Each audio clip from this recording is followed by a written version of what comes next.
Now, Hong Kong might look all modern and prosperous, but poverty is still very much an issue. The latest case in point is that of a homeless woman who was lying dead at a fast food shop for hours, surrounded by diners before anyone notified the authorities.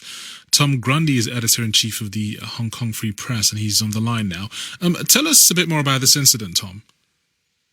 Yes, the woman believed to be a street sleeper was found slumped over her table 24 hours after she entered a McDonald's restaurant at a public housing estate here. It was a 24-hour branch. It didn't even close when she was initially discovered. Instead, they cordoned an area off. But it's not uncommon in certain areas for homeless people to seek refuge in McDonald's. It's an awful incident, and it's brought home the issue of the hidden poor here in Hong Kong. And I think in many parts of the world, homeless people are kind of part of the fabric, and they blend into the background. I mean, is homelessness a big problem in Hong Kong?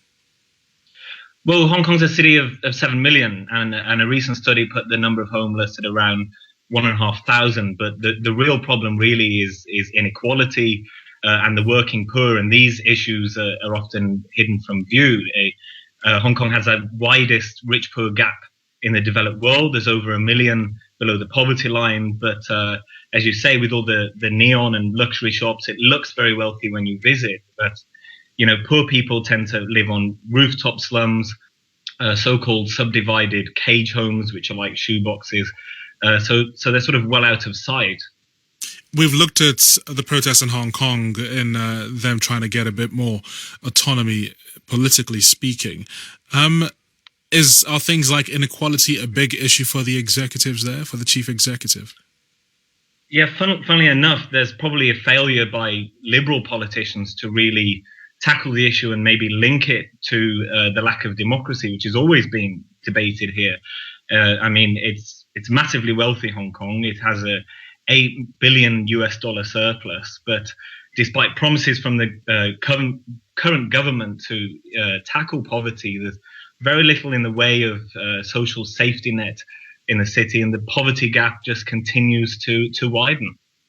But just a short question as well about culturally why the woman was just left there for such a long time and no one noticed or no one seemed to care.